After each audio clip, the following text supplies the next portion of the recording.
It looks like we are almost there. I can't see ourselves yet on a YouTube, but let me wait for a while. And now, okay, We're live? we are live. We are live. We are live. Hi, Tim. How are you? I'm great. How are you? I'm fine, thanks. So let me introduce Tim, or at least welcome Tim, and hopefully he will introduce himself properly. This is our guru for pipelines and testing pipelines autonomously. And I'm super happy that Tim will share his experience with this topic with us because I feel like this is brilliant how we are advancing in test automation and AI world. So, Tim, stage is yours. Thank you very much for joining us today. Thank you, Marcel. And thanks for the invite of doing it. It's my first live stream, so let's see how everything goes.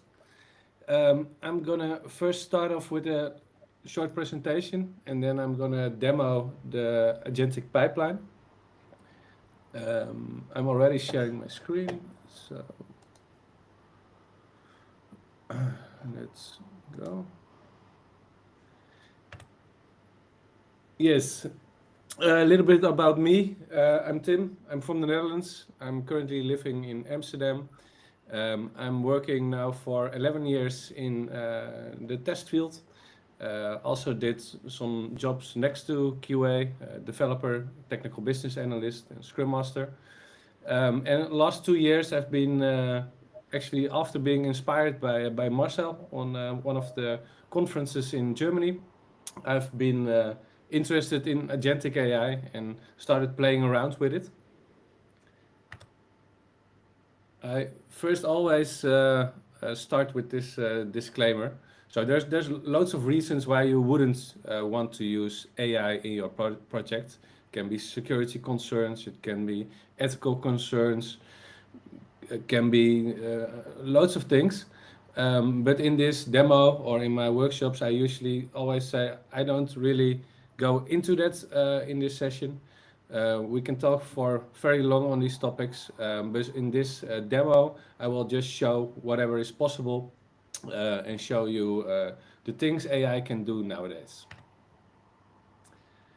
Um, I've hosted a workshop with this agentic AI session before using N8N, which is a no-code tooling. Yesterday, actually, I did my first workshop for this using Mastra, which is a framework, agentic framework using TypeScript. And if you're more into the Python world, I would recommend LangGraph usually. Yeah, like I said, this demo will be with Mastra. There have been loads of advances in the agentic AI world. Um, First, agentic vibe coding. I think with tools like Cursor or Claude Code, um, people are way more, instead of just coding everything themselves, they are way more chatting and directing with the IDE to get to the final result. I'm also seeing this on my assignment, on my job, that actually the most senior developers are fully embracing this. And for them, it's really an accelerator. The second point with loads of advancements are these agentic frameworks. So I already gave some names like N8N, Mastra, LangGraph. These frameworks keep getting better, uh, make it easy for you to work with AI and AI agents and set it up yourself. And the third point I want to mention is the browser and computer use. So AI systems get better every day at using the browser or using the computer. You can see in loads of the how do you call it, you can see these systems, they can work longer on a specific task. So these time frames keep extending. They can do their task better and better every day. And that's also really useful in the field of QA, since I think most people in here are testing computer applications or browser applications. And if the AI can also take over part of that work, that's really useful for us. What will that bring for the future? I actually don't know. I know there's loads of different opinions on this. Some people think 2027 is the year fully agentic AI systems will take over the world. Some other things, people think it will never happen or in a really long time frame. Probably it's somewhere in the middle. But I think it's really good for us in the QA field to be aware of where AI is heading, to know how to work with it, and also know how you can use it in your project. So, what is an AI agent? Um, Compared to something like ChatGPT, especially the first versions, you asked a question and you got a question back, also called a zero-shot approach. There was nothing much more to it. An AI agent will differ from this, is that you don't really ask it one question, you give it a goal. And it will, on its own, will try to accomplish that goal. How would it look like? So if we have this simplified graph over here, the input for the agent is the goal that you give it. It will have a set of tools which it can call. A tool can be to do an API call, to read an email, to go to a website and click on a product. And every time, this is just in a loop. So every time it's doing another tool call, it's calling the LLM again. So OpenAI, Anthropic, whatever you give as a model, and it's building up a bigger and bigger context and performing actions until it reaches its goal. So how can this be used for test automation? I think that because of this continuously looping and evaluating and then doing the next step, AI agents can never be as fast as scripted test automation to reach their goal.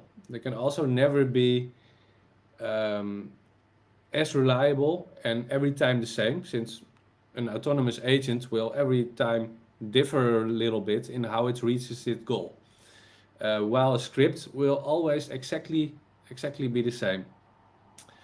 Um, but I do think AI agents will be a big factor in testing and in our world. Um, because while I think scripted test automation remains superior for regression testing, since it will always be the quickest, the fastest, the most reliable, testing new functionality, probably you don't have scripts for this yet. You're exploring a new functionality. Normally, as a manual QA, you would also go to the pull request, gather all the data, look in the Jira issue, what are the acceptance criteria, maybe look through the codes of the pull request, what exactly has been changed. Based on that, you will perform some testing. And I think it would be really useful if autonomous agents can already take over this initial testing phase. So if you're, even though it's slower than scripted test automation, it will always be faster than manual test automation, than manual testing. And that's also what I'm gonna demo in my pipeline. It's basically an agentic pipeline where a pull request of a feature is being is the input. Then the first agent, the test plan agent, will gather all this data. So it will go to the Scrum issue, a Jira issue, or GitHub issue. It will gather the acceptance criteria via that issue. It will also go to the pull request itself, look up comments from other people, look through the code, and based on all that context, it will come up with a test plan. That test plan is then is being commented on the pull request via GitHub comment, and it's also being sent to the second agent, which is the browser agent. This browser agent will then autonomously perform these test cases where the first agent came with, and really verify if that functionality works as expected. And in the end, it will publish that report back to the pull request. So if you're a manual tester and you are looking at the pull request, I think it would be really useful if you can already see exactly what the test plan was and what has been tested. And then you can make your own decision. Is this enough? Do I want this merged? Or do I want to do some more exploratory testing on myself, on my own? If you want to look through these repositories, which I'm going to demo in a bit, you can. These are the URLs. Usually I'm running this through a workshop form. Today I'm going to demo the end result of it. Let me quickly first show the website we're going to use. So we have a simple fruit shop website here with some basic functionality. So I can add a product to the cart. And when I go to the basket, I can see all the products are here in my basket. The thing is though, you see all the products are on an individual line item. So this list would get very big if there are loads of apples in a basket. Probably that's not the nicest way to show this, which is why we're gonna vibe code together a new feature. I already wrote a Scrum ticket for this, which is this one. It's basically to combine identical line items into one.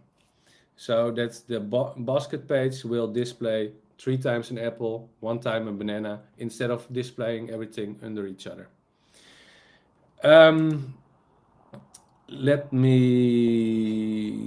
first going to show how the pipeline exactly looks, and then we're going to create this pull request, this feature with the pull request, and seeing the pipeline in action.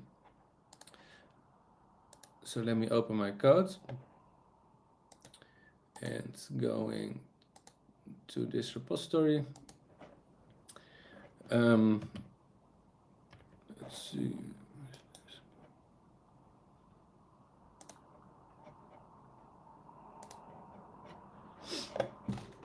Source.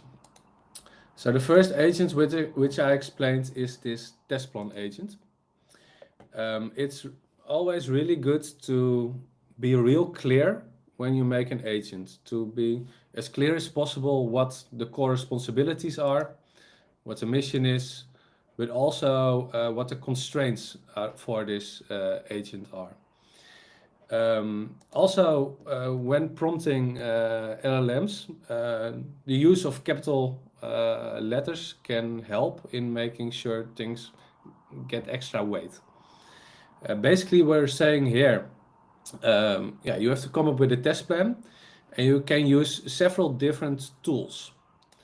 These tools I wrote myself, but they're pretty simple. So it's basically just this one, for instance, the get issue tool. It's fetching an issue from GitHub, and it's getting some data out of it and returning that back. So when the test plan agent calls this tool, it will get this additional data and it will add it to its context size. I also have a tool for getting the pull request comments and a tool for getting the code, getting the diff, the git diff. So this agent will use these tools to come up with its test plan, and it will first determine, do I even need any testing?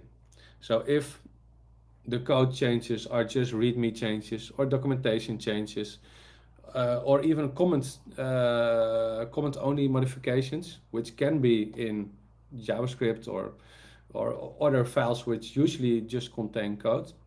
It can still see it as non-functional change and just comment back and stop the pipeline after it that no testing is needed. Let's take a look at the full workflow, what's going to happen. So this first agent is going to generate a test plan. Then it's going to comment that test plan under the pull request. If testing is required, it will go further. If it's not, it will basically stop. So that's what we're doing via this one. Then it will wait until the pull request environment is ready, because it needs to be ready before we send it to the browser agent. And after that, we're sending it to the browser agent. In this case, I'm just sending it to browser use, which is a framework on its own, which can execute the tests against a certain environment. So I'm giving it the test plan. These are the cases you need to cover, and this is the URL you have to use. I think let's see this in full. So I already got an empty branch, combine items ready. Let me go to the issue. Let's first develop this issue together. Obviously, I'm not gonna. Let me go to this one. Yes, let's just vibe code it. Boom. Let's see where it comes up with and how it will go through the pipeline in the end.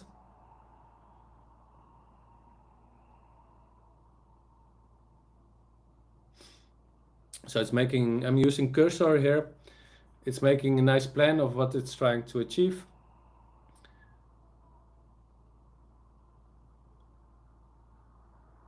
It's even, in this case, it's testing the implementation already in the IDE.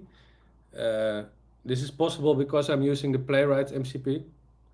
So I'm not doing anything, but it's writing the code already itself and testing it. So if every developer had this, the pipeline wouldn't be necessary.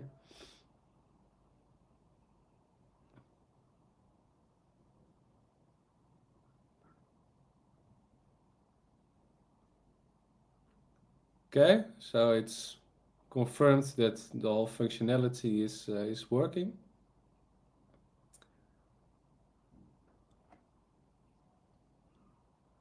That's what close. Yeah, not gonna wait for that one. Okay, so let's commit this. No. Sure.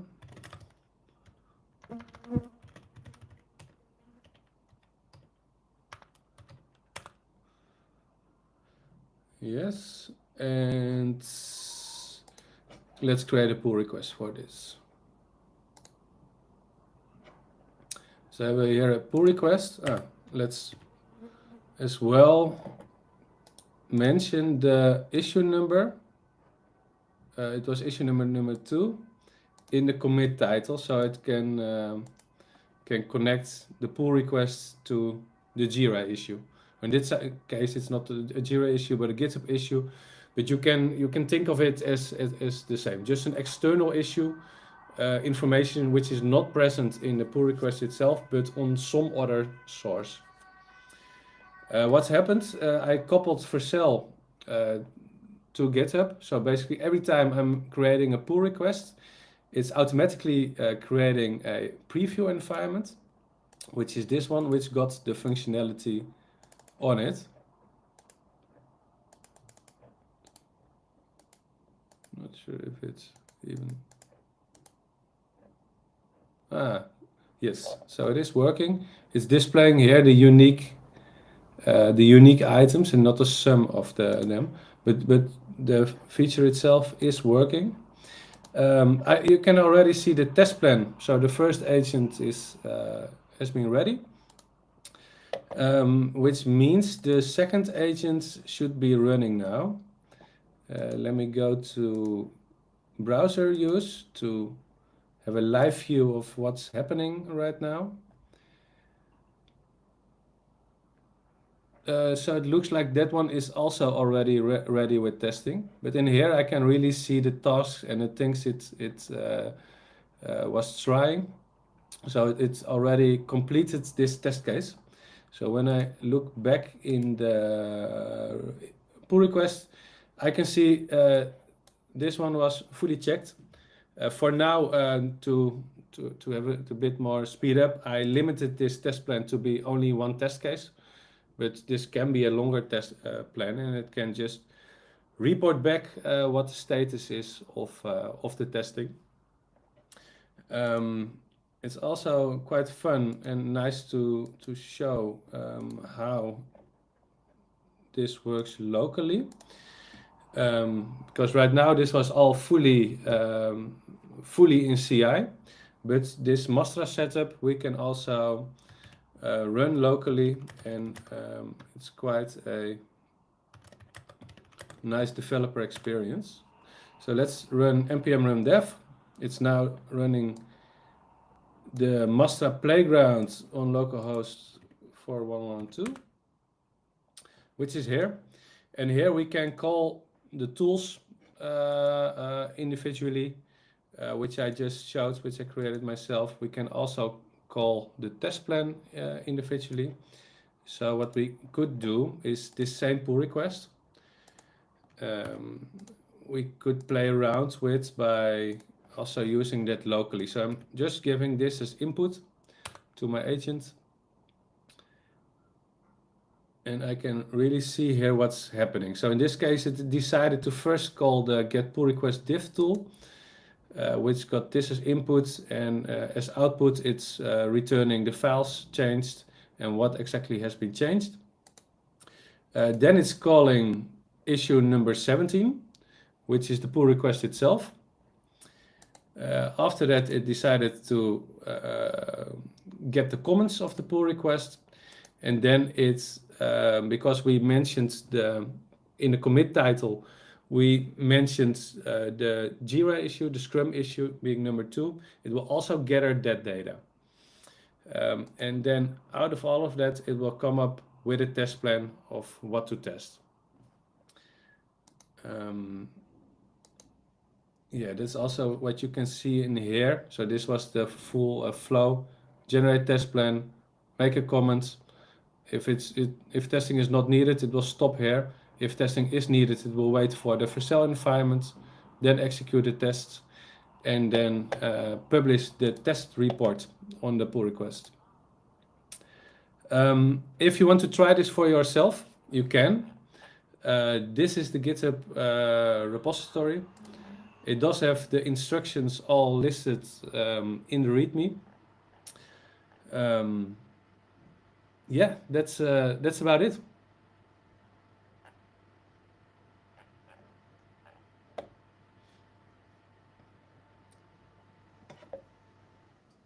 Okay, cool.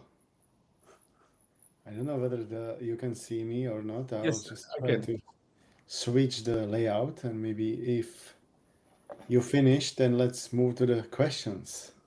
Sounds good. Should I stop sharing my screen? Try. I still can't see you. Maybe I need to switch. Okay, now it's good.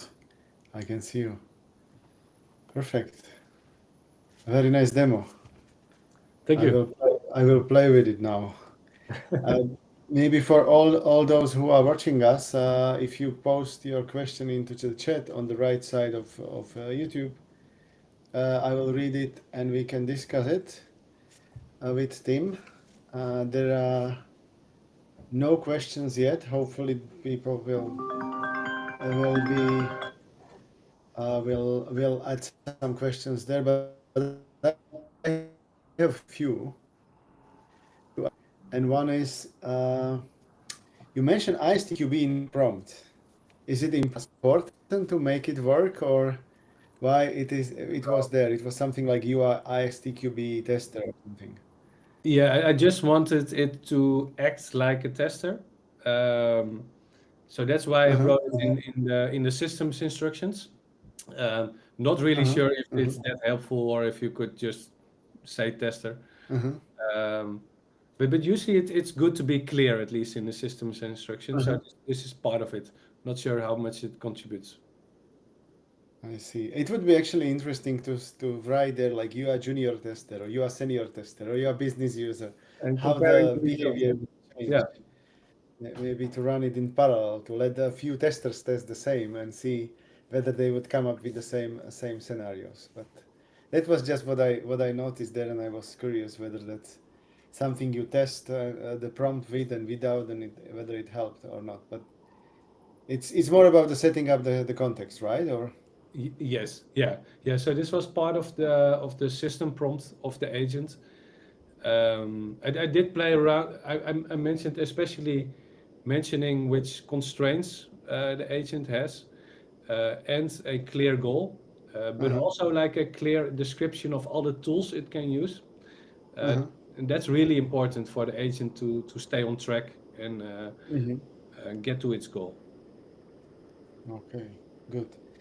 There are some more questions finally coming up, so we will go through that. But I have one more, and I am the privilege that I can be the first one to ask. So, do you this is a prototype, or are you trying to deploy it also on some real production projects, or with some customers, or your employee, or do you use it in production already, or No, not? for now this is a prototype. Mm-hmm. Where I'm thinking on though is I think the part to let an agent decide which test to execute can be real powerful. So Mm-hmm. that's a bit similar to what I'm doing here. That I'm saying, okay, don't test here, or continue with testing this plan. We can also use something similar to uh, get exactly the spec files you want to test for a certain Mm-hmm. pull request, especially if I'm now working for quite a big retail organization with lots of different websites. It would Mm-hmm. be real helpful if you can really test only the features and the websites which are affected and not Mm-hmm. everything in the whole test spec. Mm-hmm. And I think with AI and uh, without it, that would be really difficult to almost impossible to do properly. Mm-hmm. And AI can make a good judgment of this and can come up with the right set of tests to execute. Mm-hmm. Okay. So I'm planning to use things like that in production in my yeah. Mm-hmm. Okay, and maybe just to clarify for me and other attendees of the webinar or the demo, you mentioned Playwright MCP, and then you had also browser use. So could you maybe clarify what is for what? Yes, so Playwright MCP I'm just using in my IDE. So I'm using it in Cursor. Basically, that had nothing to do with the agentic workflow I just showed. But it is real. It's working really well, as you could see with the vibe coding. I just gave it Cursor a set of instructions of the feature I wanted to build.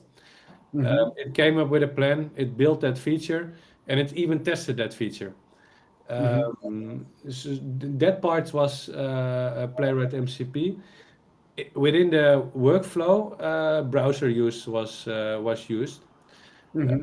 It's mainly because browser use was real easy to just call in a pipeline. It's just one Mm-hmm. instruction to browser use. They handle the rest and send back the result. And with Playwright MCP, it's that will be more difficult since you need the MCP server running somewhere. So Mm-hmm. Playwright MCP is usually more used for local development instead of Mm-hmm. being it deployed somewhere. So Mastra itself is driving the agent, right? And Yes. then you have the browser used to drive the browser itself. Yes. And is there some extra layer for like a testing framework, something between to collect the reports, or is it everything custom built by you the comments are structured in certain way, so the pull request is Yes. updated uh, Yes, using your custom code. so I'm using Mastra indeed as framework, and Mastra supports structured output, so I can Uh-huh. really type how I want my output to be. Um, and most of the tools except for the browser use one, I just Hmm. wrote myself. So Hmm. a tool in Mastra is just a function which can be called. Um, Hmm. and getting a Jira issue or getting a GitHub comments is all very simple just via the GitHub API.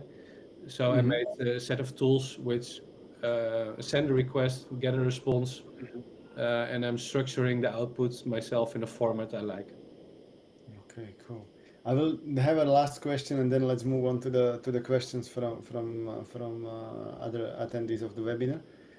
And that's some more complex applications or something which will require some more maybe bigger context. Or, for instance, if I would test, I don't know, a mortgage application or some banking app, do you think this approach would still work, or do you need to, or do we need to build some extra layers or components to make it work? Did you try to run it with something more complex than the shopping cart? No, so for now, this POC has been really to, I think, to show to lots of people who have not worked with AI agents how an Mm-hmm. AI agent works, how the data Mm-hmm. flows through it, and it hasn't been real. The idea was not to build like a production ready Mm-hmm. pipeline. So I'm not really sure how it would act on more complex Mm-hmm. applications. Would be fun to see. Yeah. But right now, I cannot really answer that question. Okay. So if someone is watching us, then maybe it's invitation for you to build a demo for more complex app, and maybe we can have another one later in few weeks to see. So if someone is excited about the idea or is interested, then maybe it would be nice to see someone else to take your demo and follow up with that with more complex apps. So let me now move on with the questions, and I'll just quickly scan through the chat to see. Someone said amazing work. It's from Varun. And then we had a question from Lucas. Is Mastra pure for testing, or can you also perform other tasks like web crawling, for example? Yeah, you can do anything with Mastra. So Mastra has nothing to do with testing, but it is a framework to work with agents, to create your own agents, to give them a set of tools. That set of tools can also just be scrape the web. Uh, it can basically be anything. It just makes working with AI in an agentic way easier. Mhm. Cool. So it's kind of, you also mentioned LangGraph or LangChain. So this is some alternative to Yes. Mastra is another kind of tool, but based on TypeScript, right? Yes. So if you're in the Python community or more used to Python, I would, for instance, probably recommend to use LangChain or LangGraph as AI framework. In the Hmm. TypeScript world, I found Mastra to be really nice and to have a great developer experience. Okay, good. I don't know whether there will be some more questions, but I could see there is one more. And the question is, can we save and use the generated tests for regression purposes? So could it be reused later? Uh, right now, not. So this is just exploratory testing, the initial phase on a pull request. But I do think that idea is really powerful. That Hmm. first you send out an agent to do some exploratory testing on a new pull request, and if you are happy with those results and the test being performed, that you will end up with just a script which is AI generated to be executed next time. Because Hmm. also in presentation I showed the script will always be faster, will always be more reliable. But obviously you don't have to create the script manually. AI agents can perfectly create this script for you. It's just in my setup right now, that's not included. Yeah, I see. Okay, actually we have some features for this, so we are using the at Wopee we have something to store the test and then rerun them in pure or simple playwright, but that's a different story. So there are no more questions, Tim, but I really appreciated you join us today, and it was amazing talk. So happy Thank you. that you was the first external expert, as I call it, to share some ideas and inspiration. So thank you very much for everyone joining us today. I will now stop the stream and then we can chat. Thanks, everyone. Thank you and bye.